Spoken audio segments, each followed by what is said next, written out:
Marcela Kunova, welcome to the show. Hi. Do you want to tell us and tell the audience a little bit about your personal journey, how you got into media and journalism generally and the publishing space, and then how you got involved maybe with journalism.co.uk? Right. Sure. So I am the kind of person who always wanted to be a journalist. And it's pretty much I learned to read and write. I was born in Slovakia. The role of journalism is maybe more prominent, I think, in public life. Obviously, it's a country that went through a revolution, then went through secession, then went through mafia and the government, is back to the mafia and the government, and everything in between. So I think journalism genuinely always had that role of, the force for democracy and truly holding power to account.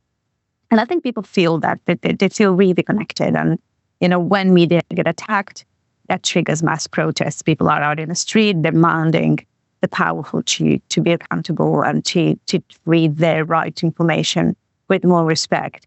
And I think I was always attracted to being part of that because people cannot make good decisions if they are not informed.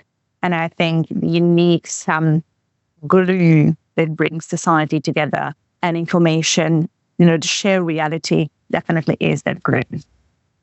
Oh, amazing. And that's really interesting. What would you say then the big difference is, because you're based in the UK now and coming from Slovakia, what would you say, I guess, the biggest difference you see between maybe the approach to journalism in Slovakia versus maybe the UK? Well, I left Slovakia about a quarter of a century ago. So I think my idea of journalism now in the country is probably quite outdated. Although I try to keep up to date with the industry because that's what I'm doing for the living. But I think the difference is that perhaps the scene is a bit less fragmented. Obviously, it's a much smaller country, so it has way fewer outlets, which I think makes it much easier for people to have some degree of shared reality.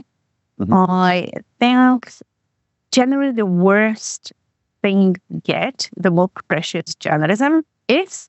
And, in Britain, loads of bad things happen. Don't get me wrong, but I think people have it pretty good here. Probably not, as far as democracy goes, so bad.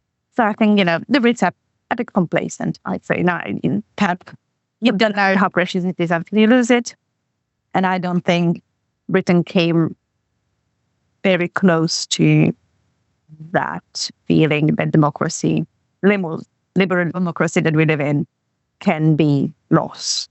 Now, it can be threatened, and then people kind of start to, put it out and say, can it? But, I think people massively underestimate just how precious and fragile and miraculous this invention of liberal democracy is, and how recent it is as well. And just how lucky we are to live in this society. And, some to be absolutely pining for some sort of autocracy, which I don't understand. But there you go. But in a way, the media are in this sphere.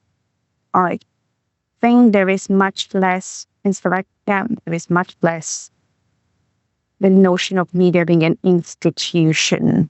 It's almost like an extra ministry. To my knowledge, in Slovakia, that degree of media influence, I hope I'm right, but I didn't see it yet. Not to this, not to this degree that either the media ownership would stir the politics to the levels that we see it in the UK.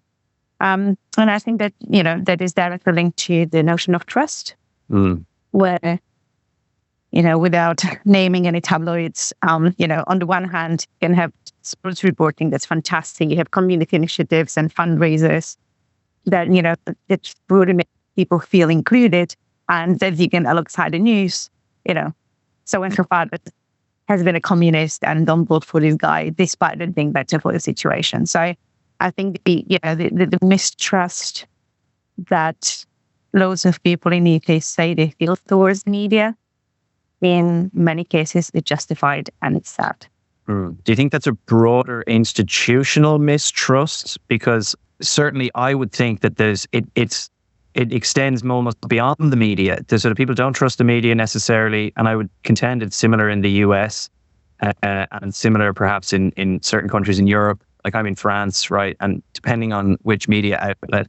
But then there's also the erosion of trust, I would suggest, in other institutions, like broadly, right? Like whether it's health or any particular ministry, like education or infrastructure even. Police and judiciary and politics. Right. Absolutely. I mean, definitely, media, I think, a part of it, it's sort of general broad mistrust. But I think that comes back to, when there were fewer sources of information, I'm not advocating for one source of information. Plurality is important. But I think now reality is so fragmented that, two people, I was talking about with someone from TikTok, and just the algorithm works. And so we can sit in the same room, we will have completely different experience of what is going on right now on our phone because of, our interest or, demographic profile. And so we are losing the shared notion of what's real. It's fine that we agree or disagree whether it's good or bad, but at least we agree on the facts. We are getting to a world where we do not agree on the facts. We don't agree what the reality is. Yeah, even at a base level. And you're dead right. Even at something so innocuous as asking to see your friend's YouTube feed, right? And, like you say, you could be either in the same room or you're in the same friend circle, the same family, and you have wildly different feeds and therefore wildly different perception of what's happening in the world. To me, it seems today that there's a blurring of lines between journalism, entertainment, advocacy, marketing, and the more severe end of that scale, propaganda, right? From either, if it's sponsored propaganda or if it's coming from the publishing outlet or the broadcasting outlet itself. How do we stop the rot there, right? And because you mentioned, right? So you mentioned media ownership. And I think that's actually a two-sided problem, right? So you can have, as Sun Tzu famously wrote about, if you win the information warfare, you don't need to fight at all, right? And now it seems that you have people with means who are privately buying media institutions. Jeff Bezos and the Washington Post, a perfect example. Our Australian friend with Sky, I shouldn't maybe mention, but anyway. That we can get in fairness. Yeah, but then on the other side, you have, let's say maybe national broadcasters or large legacy broadcasters or publications or newspapers or magazines that are largely a mouthpiece of the state. I see this in my own country, in Ireland, right? I mean, the national broadcaster is under seriously hot water at the moment for basically being a puppet of the state. And the government response was not to sort of follow the public, because of public outcry, public outrage, and instead they gave him $750 million in extra funding. You're thinking, okay. So how do we stop the rot there on either the private side or on the governmental side? How can people get real information that has some level of objective, impartial truth to it and a shared reality? I think the challenge is just how fragmented the information ecosystem is, because media are not as strong as they once were in terms of where information comes from. Traditional media. Traditional media, so newspapers, radios, TV, and I think the format really matters. But what matters is this journalistic profession, whatever format it can get, and the commitment to, the best obtainable version of truth. Now, I think there are always two ways to how authoritarian regime establish themselves: corrupting people or recruiting useful idiots. And I think I'm convinced that loads of people in the media who are crossing the line between reporting or even perhaps endorsing a candidate and activism. I think you said the word, or influencing or propaganda. And I would guess, without any data, but I would guess most of them are useful idiots and don't believe there is some widespread corruption going on where people would be paid. Some maybe are, and I don't see that being the case. But then you have sort of different things. Salaries in media are shameful, especially in local level. It's a work pool. Yeah. Clever people either leave the industry or go to work for the media that pay them properly. The media who pay them properly are generally only people with money, who own money, generally have influence. And if they have influence and they own a media company, the probability they will not exercise that influence is basically zero.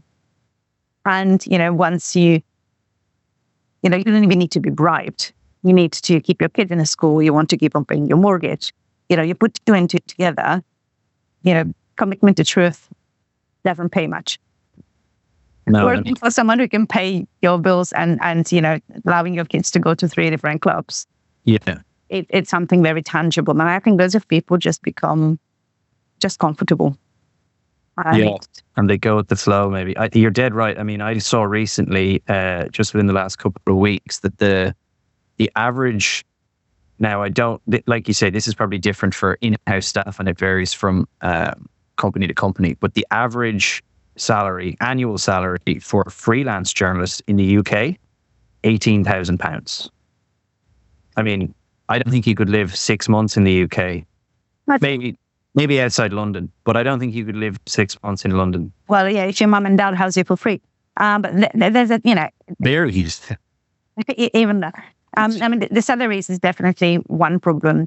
And the other thing I think, is also journalists are joining the profession because they want to have an impact on the world and they want to tell stories that will change people's minds.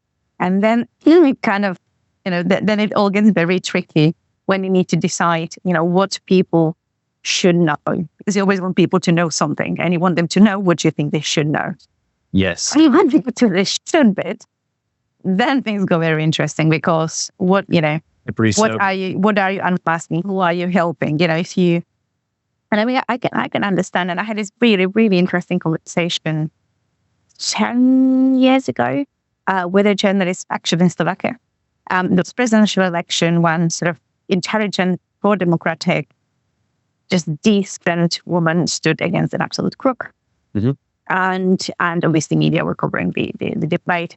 And I just said, it's pretty clear that any decent person wants help to win and the other guy just get as far from power as it gets. How do you as a journalist deal with that? And, he said something along the lines of, you have to be very careful sympathizing with people, because when you really want someone to win, you might lose perspective and not want to report on the mess and they cause, because you will feel loyalty. And once you feel loyalty, you want to support the person. And once you support them, you obviously cannot scrutinize. Or you might be reluctant to scrutinize and trash them. And you also know that, bringing anything to light might damage them and help the other guy, which would be worse in terms of politics. So where do you position yourself? Are you doing politics because you want to change what's going on in your world or in your country? Or are you committed to truth as a journalist and, treat everyone equally? And even if they can damage the candidate, that will be better in the end. I'm going to report it anyway because people have right to know it. There's a difference between advocating for somebody and for presenting, person A says this, person B says this, and then maybe laying out why there's validity or not to either of those statements. But that, I don't have numbers here or data, but in my personal experience, just anecdotally, it seems to be very rare, right? People just pick a side, even freelance journalists a lot of the time, right? And they're pushing now I get that people have biases, right? So you might get a flavor of leaning one way or the other, fine. But like you said, where you're actively suppressing certain information that is relevant to the discourse and does it for people, I think that causes more of a problem. So I guess because like you're in an editorial position, right? So, and then, you know, you're sort of at the coalface of a lot of these maybe discussions with journalists, and then also as part of your own publication, and then you'll see it in other publications. So how does any journalist, I guess, is the real question, sort of limit the biases? And again, right, I appreciate there might not be a discrete or concrete answer to this, but in your estimations or your experience, how could any journalist maybe, or even publisher from that, like if they're an editor, right, ensure that they're, you know, providing objective, impartial information so that they're not taking a side, but that they're also representing it fairly, and they're not doing a disservice to either side by maybe suppressing things or omitting things, or, you know, even the putting different colored glasses on certain things, right? Rosy over here and maybe gray over here, you know? How does anybody combat that? I think first it starts with commitment. So if this is the value of your organization, it has to be crystal clear to everyone. Then I think you need to declare your biases and, you know, say, you know, tell people this is the position I'm coming from. And I think that's much more valuable than either to say, oh, I'm objective, because of course I am. And I think that the is, you know, just respect your reader a little bit more. And just, you know, give them the information and provide context. And I think someone like US publisher Semaphore are doing quite an interesting experiment where they section the article into, I don't remember the exact names of the section, but it's something like fact. And it would be, I don't know, last year the world temperature rose by ... Then context. Well, yeah, but 50 years ago it was double that and nothing really happened, and you know, whatever it could be. And then, you know, then you will get maybe an expert who will comment on that, and maybe then a study. And then finally they get one of the journalists who is experienced in that area that will get a sort of opinion of what this could really mean. Because people do value explainers, and sometimes you might have fact and you have absolutely no idea what to do with this fact because you lack the perspective and you lack the expertise to understand the facts. So I don't think someone said, well, just report the facts. Facts are one, boring, two, abstract. It would only, you need some degree of expertise, especially the harder things go.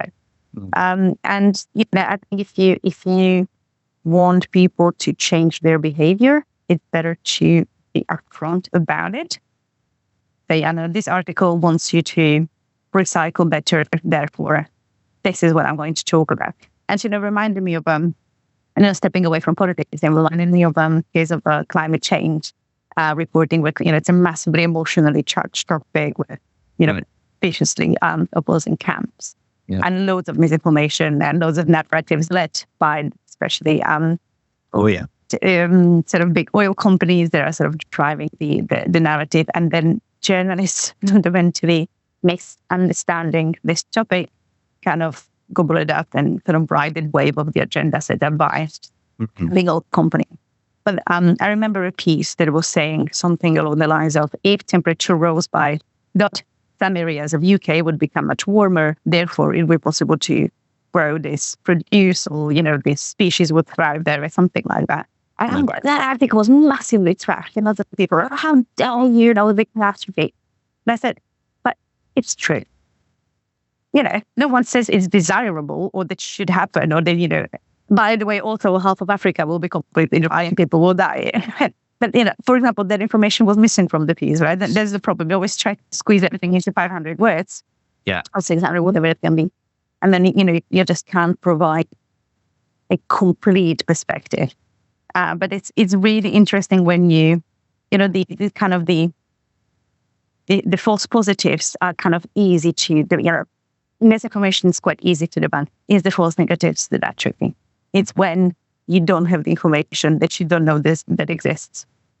Yeah, I also find, especially because you've mentioned climate, right? And people, me definitely included, are not experts and not really informed. I like to read about things, but you have, you know, so-called experts on the extremes of both sides. Like you say, the oil companies who are, you know, lobbying for reducing the measures that are being brought out. But then on the flip side, we've seen, especially in the last like 3 to 5 years, like the amount of fraud on the ESG side, just in the name of climate change or green initiatives or even social initiatives, it's outrageous. And people are profiting from that as well on both sides. So again, it comes down to the advocacy question, because like you say, you might have particularly young journalists. I think maybe greener journalists might be susceptible to this, and you might disagree or agree, but they have some sort of a gumption to push something in the world, make a change, make an impact, but without necessarily realizing the impact that might be, and then the trade-offs that are involved with that. And then, like you say, the misinformation around things like climate as well. Like one thing I'm really interested in, right, is so the shift in fuel, right? Everybody's shifting over to natural gas and methane. And what people fail to realize is, I used to work in a fuel company, so I learned a couple of things on the road. But methane is 20 times more effective at trapping heat, just as a natural property of the gas, right, than a lot of other sort of material and other types of energy generation and fuel and things like that. So while the shift away from coal and oil, great, that reduced all the particulate matter and the nitrous oxide in the air, it also rapidly increased, especially in the last 15 years, this greenhouse warming effect, which we're now really feeling the effect of. So it's not only making it warmer, it's making it wetter, and it's having all these other negative effects. So again, I guess the question comes back to the advocacy is, because again, to me, it seems maybe all a hub and spoke kind of a model with the journalism at the center, and you've got things like lobbyists on one side, entertainment over here, propaganda and advocacy on other sides. So what could a young journalist who maybe might get swept up in some of these types of narratives and agenda, how can they see the wood from the trees and present objective journalism that maybe, okay, it might incorporate some of their bias, fine, but it does present, let's say, other perspectives that have genuine relevance to the story? If someone feels comfortable with being someone's bitch, they should honestly reconsider their career. And people need to just get it together. And I see this, but of course, when you are a young journalist and you meet all these big important people, they are extremely intimidating. And also, you don't know. You don't know loads of things. You get bullshitted a lot. My first real journalistic job was financial, and I knew nothing about finance. The amount of bullshit I've been told. I come back to the newsroom. It's like, oh, so said it's really good to invest in multiple B. Yes, of course, because he's a manager for that fund. So of course he's going to say it's bad. Do you see what I mean? I didn't challenge him because I had no idea. I thought I had a scoop, right? Mm-hmm. And you can't replace experience, and that's the worst thing of it, because you want to know, you want to be competent, you want to tell those useful stories, but you fundamentally you are inexperienced when you start. There's nothing you can do about it. You're not stupid. You lack experience. So I think one thing would be just to collaborate, I think, more in the newsrooms, and just, even newsrooms are now very fragmented. Obviously, pandemic it and anyone any favors, but there is massive rise in freelancing, and freelancers they're generally a bit more experienced than sort of, green journalists, but generally need to work together. There is value in experience. There is value in someone says, yeah, well, I heard this 15 years ago. And I'd be like, oh, what do you mean? This, right? If we want to produce sensible information, we first need to get it.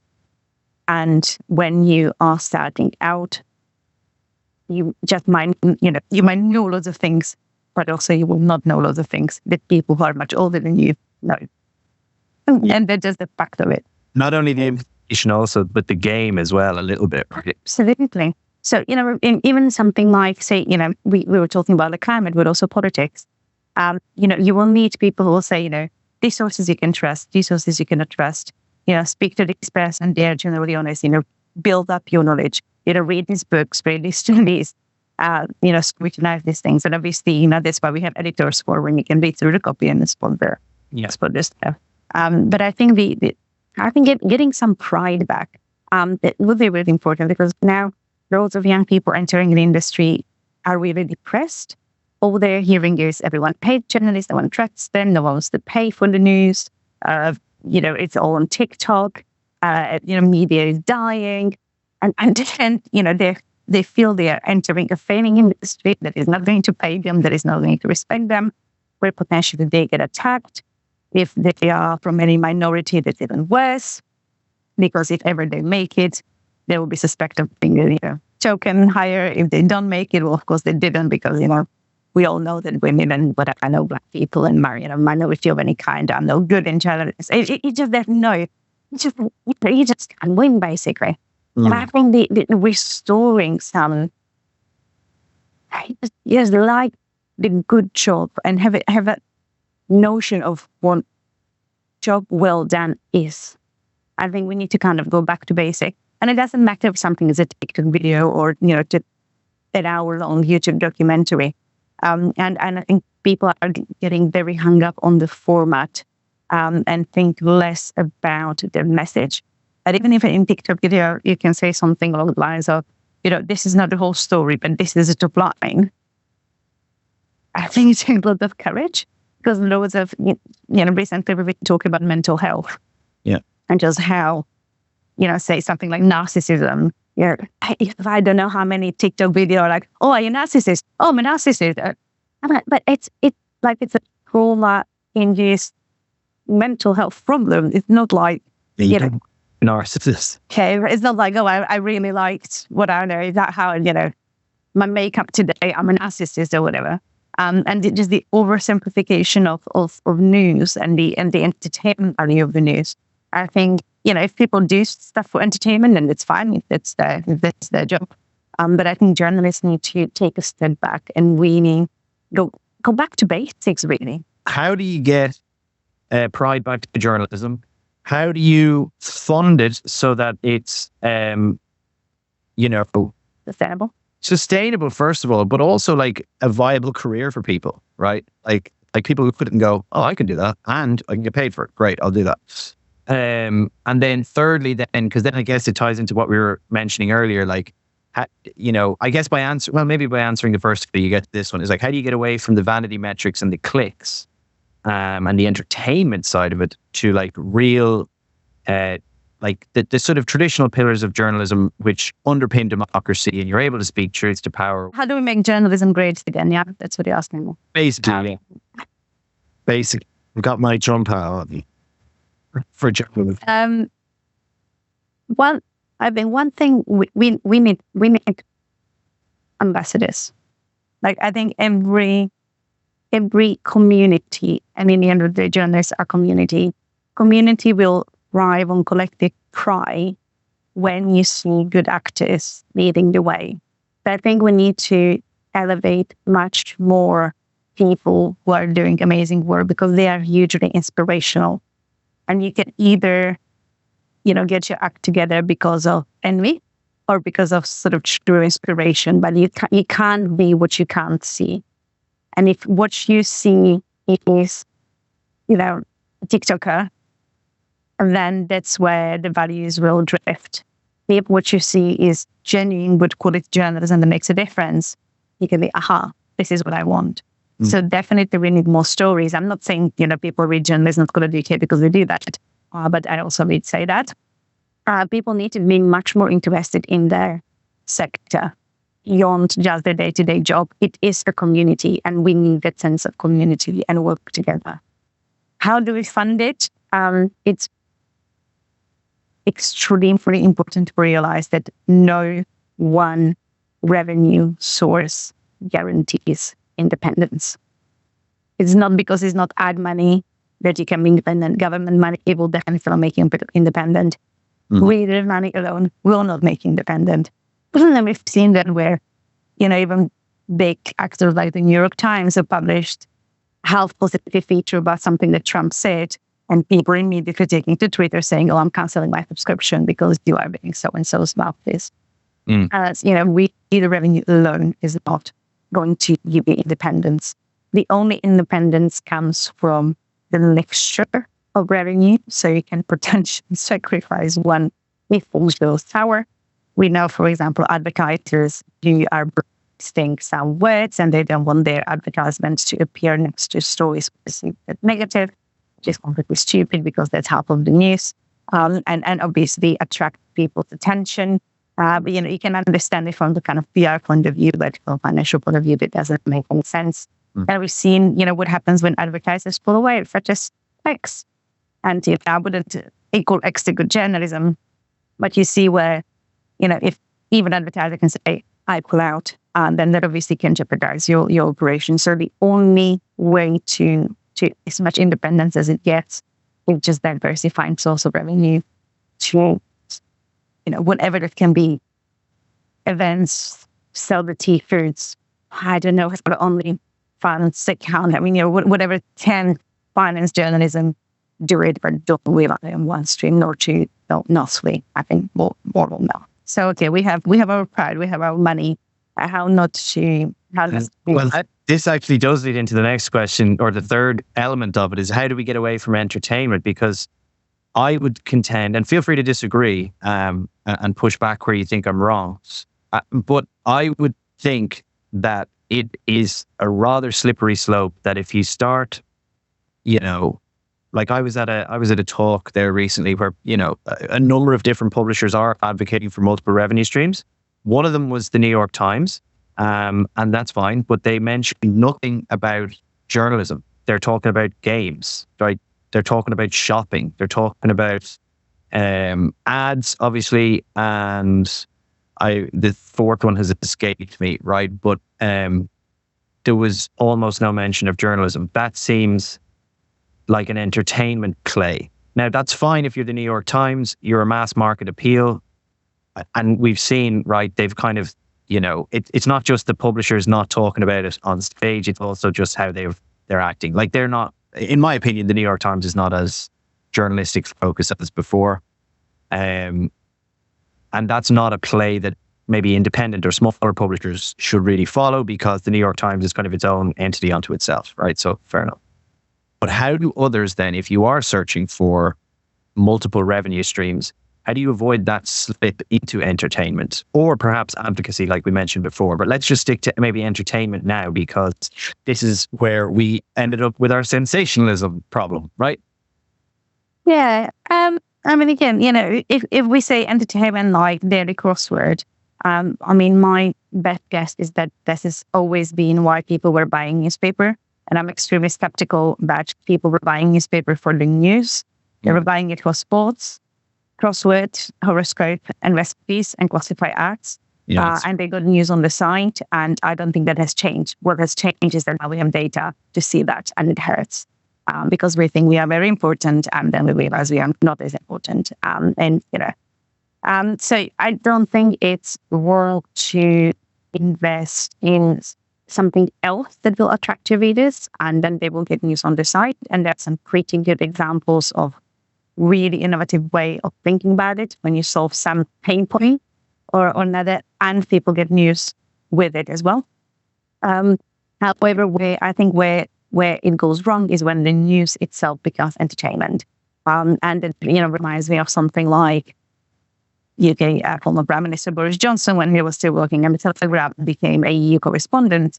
His columns were highly entertaining. I mean, they were, it was almost farcical. He is a very good writer, obviously. It's extremely, talented, albeit extremely immoral person. But the newsrooms were then pushing their EU correspondents. Oh, but why are you sending me this dry report? Look at Boris Johnson. His columns are really so entertaining. And so, extremely competent, good journalists were pushed to talk about signs of cucumbers or whatever it was, to match the entertainment value of Boris Johnson columns. And, my good guess is that that's somewhere there where information about the EU went terribly wrong. And then, then the misinformed public ended up voting for Brexit. And, the truth is that perhaps more people read about EU than they did before, because those columns were entertaining. On the other hand, what they read was an absolute bullshit. So what do you want? Do you want the eyeballs and the warm fuzzy feeling that you are famous? Or do you want people to be informed? Or maybe is there another way to make that information interesting? There's nothing wrong with turning an article into a quiz. And, you can either know something or you say the wrong answer, then you get the right answer. There is nothing wrong with doing a slideshow or a YouTube video, formatting into song if you want to turn it into a song, whatever it can be. Try not to be cringy. And again, I don't think the format matches. Yeah, okay. And news can be entertaining in the sense that it can be interactive or it can be interesting. It can be comics. I mean, a fantastic example of comics for, especially when I really try to make it to be brought to young audience. I think something like financial literacy is really hard to talk about in an entertaining way, and was turning into a comic that was very professional and very informative, yet in a different format that was a bit more palatable. So, I don't think it's serious news doesn't have to be the 3 columns in a printed paper. Yeah. But people need to, editor and journalist needs to realize there is a very fine line between being a journalist and being a comedian. If you want to make people laugh and have this sort of theatrical platform, maybe there is another platform for that.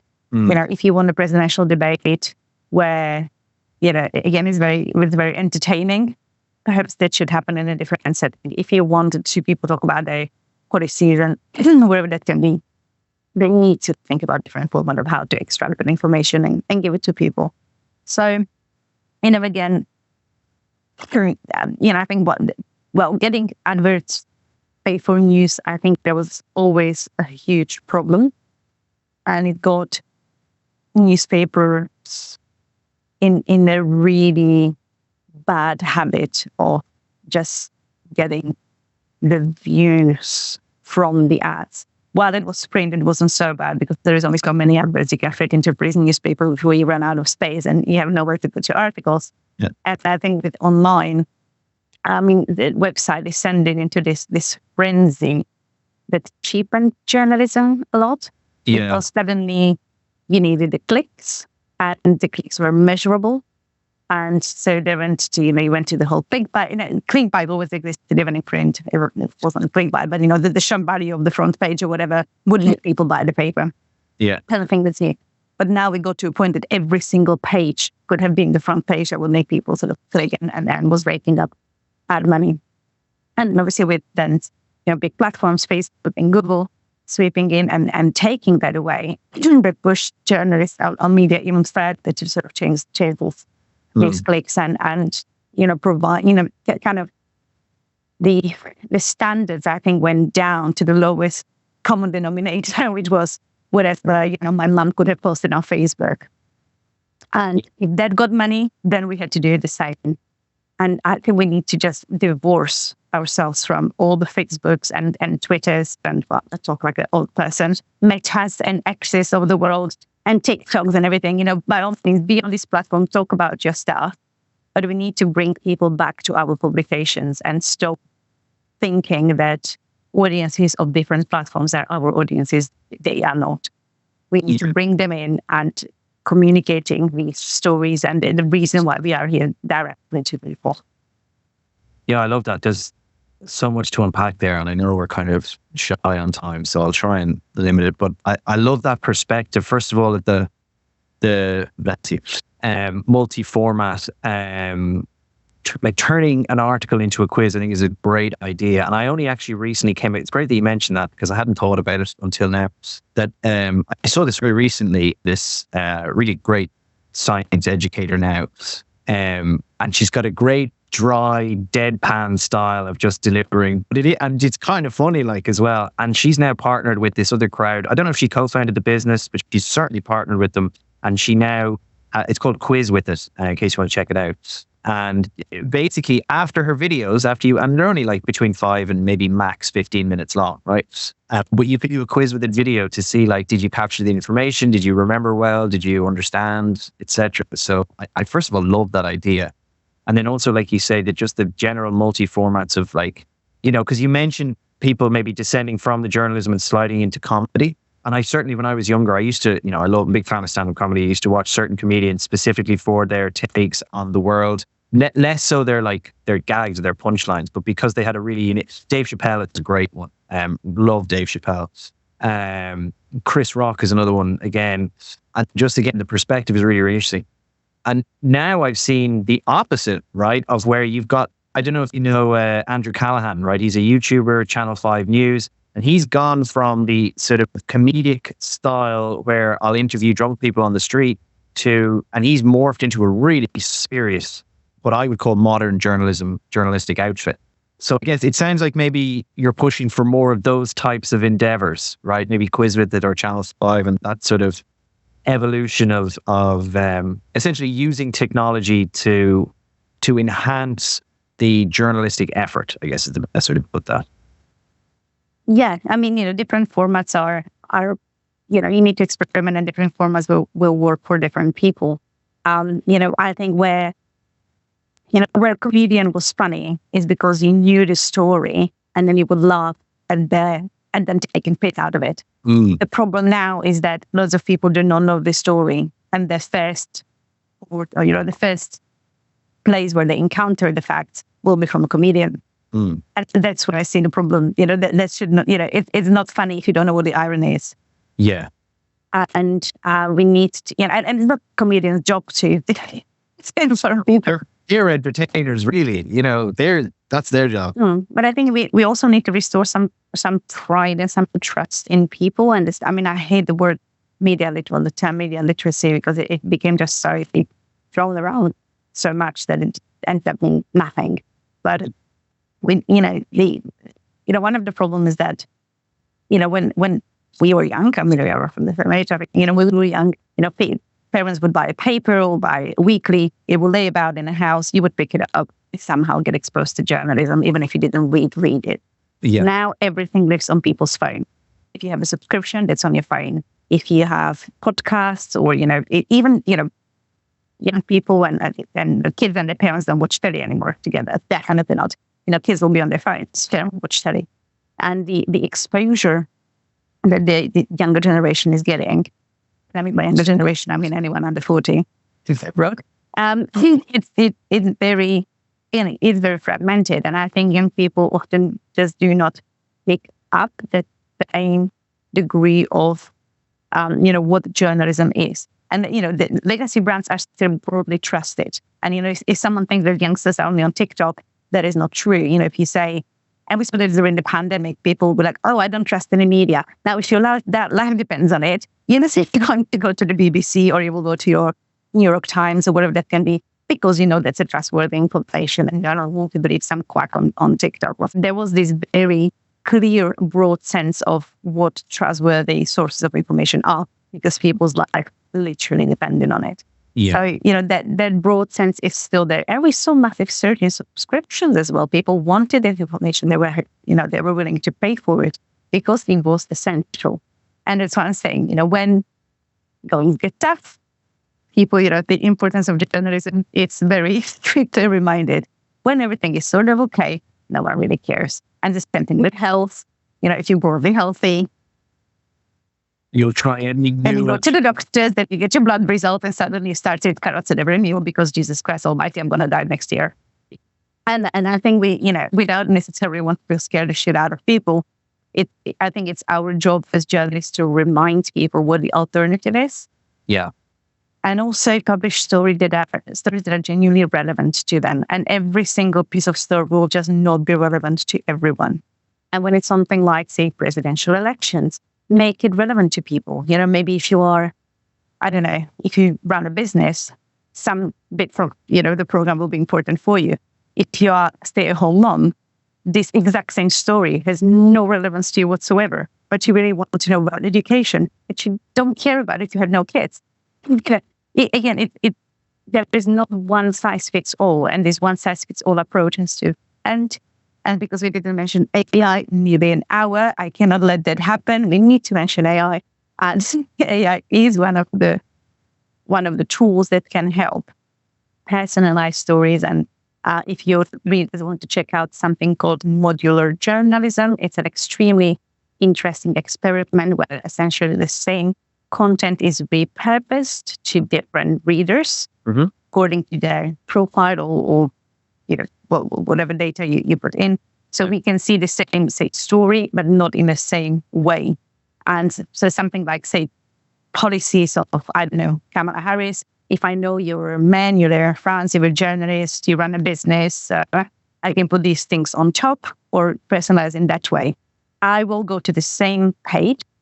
I am, I don't know, self-employed woman in Thailand, which I'm not, but in the beginning, there'll be information, immigration status or whatever it can be. So we will see the same article, I don't know, Kamala Harris policies or whatever it can be, but we will see the information packaged in a way that's relevant to our situation. Wow. And that's something that the technology can do, for example, and that can go to language, that can go to, if you have dyslexia, that can be immediately translated into, more readable format.